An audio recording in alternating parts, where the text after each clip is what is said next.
Hello everyone, welcome back to my channel tech Shyamal channel. यहाँबाट यस च्यानलमा स्वागत गर्दछु। आजको भिडियोमा चाहिँ म विशेष गरी कुरा गर्न गइरहेको छु पुलिस रिपोर्टको हामीले कसरी तरिकाले चाहिँ पुलिस रिपोर्ट सर्टिफिकेट मोबाइलबाट सजिलो तरिकाले बनाउन सक्छौँ त। पुलिस क्लियरेन्स सर्टिफिकेट यदि तपाईहरु वैदेशिक रोजगारको लागि विदेश जाँदै हुनुहुन्छ भने अथवा हायर लेभलको काम जब तपाईले नेपालमै गर्दै हुनुहुन्छ भने तपाईलाई चाहिँ पुलिस रिपोर्ट सर्टिफिकेटको खाँचो पर्दछ। र म तपाईलाई चाहिँ मोबाइलमा नै नागरिक एपबाट कसरी बनाउन सकिन्छ एकछिनमै तपाईको 2 मिनेटमै कसरी बनाउन सकिन्छ तपाईले सम्पूर्ण भिडियो तपाईलाई ट्युटोरियल दिन गइरहेको छु। कृपया भिडियोलाई अन्तिमसम्म हेरेर साथ दिनु होला र भिडियोलाई एक लाइक गरेर च्यानललाई पनि सब्स्क्राइब गर्न नभुल्नु होला। देख्न सक्नुहुनेछ म चाहिँ यहाँनिर मोबाइलको स्क्रिनमा आइसकेको छु। अब तपाईहरु पुलिस क्लियरेन्स सर्टिफिकेट यानी कि पुलिस रिपोर्ट सर्टिफिकेट बनाउनुहुन्छ भने सर्वप्रथम त तपाईले नागरिक एप डाउनलोड गर्नुपर्ने हुन्छ। यहाँनिर देख्न सक्नुहुनेछ मैले चाहिँ नागरिक एप चाहिँ डाउनलोड गरेर राखिसकेको छु र यो कसरी डाउनलोड गर्ने रजिस्ट्रेसन गर्ने मैले भिडियो बनाइसकेको छु। आउँदैन भने तपाईले लिंक तपाईलाई मैले डिस्क्रिप्सन बक्समा राखिदिएको छु, त्यहाँबाट गएर हेर्न सक्नुहुनेछ, नत्र माथि आई आइकन बटनमा पनि आएको होला। मैले यहाँ नागरिक एप सिम्पली तरिकाले खोले देख्न सक्नुहुनेछ। अब यहाँनिर मैले पिन लगाइदिएको छु नागरिक एपको। त्यसपछि यहाँनिर नागरिक एपमा धेरै प्रकारका हामीले सुविधाहरू पाउँछौँ। अब तपाईले पुलिस रिपोर्ट प्रहरी चारित्रिक प्रमाणपत्र बनाउन चाहनुहुन्छ भने चाहिँ यहाँ अगाडि टच गर्नुपर्ने हुन्छ। देख्न सक्नुहुनेछ प्रहरी चारित्रिक प्रमाणपत्रमा तपाईले यहाँनिर टच गर्नुपर्ने हुन्छ। त्योभन्दा पहिले तपाईले चाहिँ दुईवटा काम चाहिँ मेन गर्नुपर्ने हुन्छ।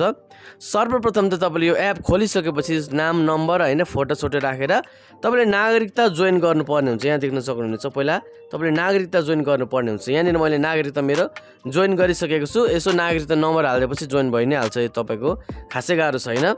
त्यसपछि तपाईले अर्को काम के गर्नुपर्छ भन्दाखेरि चाहिँ यहाँ तल आएपछि तपाई विदेश जाने हो त्यसको लागि चाहिँ तपाईले राजधानी पनि पासपोर्ट पनि यहाँनिर जडान गर्नुपर्ने हुन्छ, जसको कारणले गर्दाखेरि तपाईलाई फर्ममा एकदमै सजिलो हुन्छ। यहाँनिर राजधानीमा टच गऱ्यो भने यहाँनिर राजधानी नम्बर भनेको छ पासपोर्ट नम्बर र जन्ममिति तपाईले कहिले जन्मिनु भएको त्यो तपाईले राख्नुभयो भने अगाडि बढ्नुहोस्। यहाँनिर तपाईले टच गर्नुभयो भने तपाईको के भन्छ राजधानी पासपोर्ट पनि जोइन भइहाल्छ। तपाईले कुरा बुझिहाल्नुभयो होला। सिम्पली तरिकाले यो सबै कुराहरू तपाईले गरिसक्नु भएपछि नागरिक एपमा तपाईले अब प्रहरी चारित्रिक प्रमाणपत्र वेबसाइटमा बनाउँदा अलिकति झन्झटिलो छ। यसमा चाहिँ एकछिनमा हुन्छ। जस्तै मैले यहाँनिर प्रहरी चारित्रिक प्रमाणपत्रमा टच गरेँ। यति टच गरिसकेपछि अब तपाईँ नागरिक एपबाट प्रहरी चारित्रिक प्रमाणपत्रको लागि आवेदन दिन सक्नुहुन्छ। आवेदन प्रमाणित भएपछि नागरिक एप हैन चारित्रिक रिपोर्ट डाउनलोड गर्न सक्नुहुनेछ भनेको छ। अब हामीले के चाहिन्छ त्यसको लागि नागरिकता अनिवार्य रूपमा लिङ्क भएको हुनुपर्छ र यदि रिपोर्ट भिसा उद्देश्यको लागि हो भने राजधानी मैले अघि भने तपाईले यो दुईटा चाहिँ लिङ्क गर्नुपर्ने हुन्छ। अब त्यसपछि यहाँनिर चाहिँ रिपोर्टको लागि अनुरोध भनेको छ। तपाईँ रिपोर्ट बनाउन चाहनुहुन्छ भने रिपोर्टको लागि अनुरोधमा टच गर्नु होला। यहाँ देख्न सक्नुहुन्छ मेरो फोटो आइसकेको छ। मैले नागरिक एप बनाउँदै मेरो फोटो पनि मैले हालिसकेको छु। यो चाहिँ तपाईले चाहिँ क्यानभा अथवा हैन पासपोर्ट साइज फोटो एपहरुबाट पनि बनाउन सक्नुहुन्छ सजिलो तरिकाले। अब पहिलो नाम आइसकेको छ, यो लेख्नु परेन किनभने हामीले नागरिकता राजधानी जोडिसकेको छौं। अन्तिम नाम पनि आइसकेको छ। अब तपाई फिमेल मेल हो कि फिमेल मैले मेल पनि राखिसकेको छु, देख्न सक्नुहुन्छ आइसकेको छ। जन्म मिति चेक गर्नुस् मिलेको छ कि छैन, आइसकेको छ। अब श्रीमान श्रीमती भयो तपाईले यहाँनिर टिक गरेर तपाईले पति पत्नीको नाम पनि तपाईले यहाँनिर हाल्नुपर्ने हुन्छ। मैले देख्न सक्नुहुन्छ यहाँनिर डेमोको लागि मात्र मैले यो भिडियो बनाउँदैछु। तपाईले चाहिँ सही तपाईले चाहिँ नाम हाल्नुपर्ने हुन्छ नागरिकतामा। हेर विवाह प्रमाणपत्र जारी मिति कहिले तपाईले आफ्नो विवाहको प्रमाणपत्र बनाउनु भयो त्यो विवाह प्रमाणपत्रमै हुन्छ जारी मिति हैन, त्यो पनि तपाईले यहाँनिर राख्नुपर्ने हुन्छ। त्यसपछि तल गएपछि विवाह दर्ता कागजात अपलोड तपाईले चाहिँ एउटा विवाह दर्ताको फोटो तपाईले खिच्नुपर्ने हुन्छ। त्यसपछि यहाँनिर टेक अपलोड अर फोटोमा गएपछि यहाँ गरेलीमा गएर तपाईले विवाह दर्ताको फोटो पनि तपाईले हाल्नुपर्ने हुन्छ। देख्न सक्नुहुनेछ।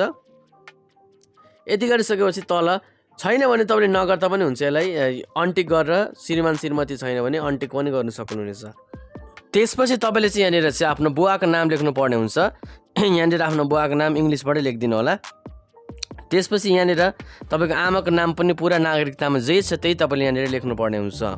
त्यसपछि तल गएपछि नागरिकताको विवरण भनेको छ यहाँनिर आइसकेको छ, किनभने हामीले अगाडि नागरिकता जडान गरिसकेको छौँ। नागरिकता नम्बर चेक गर्न होला एकचोटि। नागरिकता जारी मिति पनि ठिक छ, गरिएको जिल्ला पनि ठिक छ। अब उद्देश्य भनेको के हो त? अब यहाँ देख्न सक्नुहुन्छ तपाईको अनुप्रयोग उद्देश्य छान्नुहोस् भनेको छ। भिजा उद्देश्यको लागि हो कि भिजा उद्देश्यको लागि होइन? धेरै त हामी भिजाको लागि नै हो। भिजा उद्देश्यको लागि अब तपाईको के हो त्यो तपाईले यहाँनिर चुज गर्नुपर्ने हुन्छ। अब तल स्थायी ठेगाना मैले देख्न सक्नुहुनेछ। स्थायी ठेगाना चाहिँ यहाँ राखिसकेको छ, यहाँनिर आफै आइसकेको छ। त्यसपछि नगरपालिका कुन हो तपाईँले यहाँनिर यसरी छान्नुपर्ने हुन्छ। आफ्नो नगरपालिकाको नाम मैले यहाँनिर राखिसकेको छु। वडा नम्बर कति हो मैले यहाँनिर राखिदिइसकेको छु, देख्न सक्नुहुन्छ। टोल कुन हो त यसरी तपाईँले यहाँनिर टोल पनि तपाईँले लेख्न सक्नुहुनेछ। यहाँनिर टोल लेखिसकेपछि तपाईँले चाहिँ यहाँनिर हालको ठेगाना तपाईँ कहाँ बस्नुहुन्छ हाल, होइन। जस्तै म यहाँनिर काठमाडौँ सेलेक्ट गरिदिएको छु। अब कुन नगरपालिका हो तपाईँ हाल बसेको, जस्तै म यहाँ टोखा नगरपालिका गरेको छु। त्यसपछि वडा नम्बर कति हो तपाईँ अहिले बसिरहेको, 3। टोल कुन हो त देख्न सक्नुहुन्छ। यसरी मैले टोल पनि लेखिदिइसकेको छु। अब यसरी तपाईँले सम्पूर्ण कुराहरू भरिसक्नु भएपछि आफ्नो बुवा आमाको नाम, नागरिकताको विवरण, होइन, अहिले स्थायी ठाउँ, होइन, सबै अस्थायी तपाईँले राखिसकेपछि तपाईँले यहाँनिर अब अन्तिममा चाहिँ do you have criminal history भनेको छ, देख्न सक्नुहुनेछ। तपाईँसँग अपराधिक क्रियाकलापको कुनै पनि इतिहास अथवा केही कुराहरू छ विगतमा भनेको छ, हामीले त अपराध गरेको छैन। त्यसपछि छैन भन्नु होला, यति छ भने छ।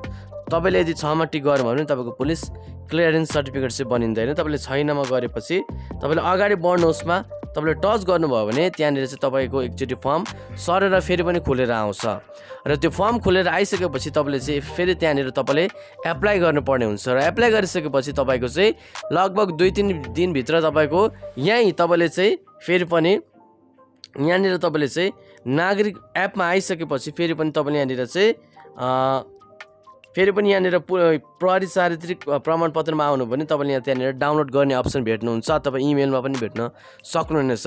त्यहाँबाट गएर चाहिँ तपाईँले चाहिँ आफ्नो प्रहरी चारित्रिक प्रमाणपत्र यानि कि पुलिस क्लियरेन्स रिपोर्ट चाहिँ तपाईँले पाउन सक्नुहुनेछ। एकदमै सजिलो छ, 1 मिनटमै तपाईँले यो कामहरू गर्न सक्नुहुनेछ।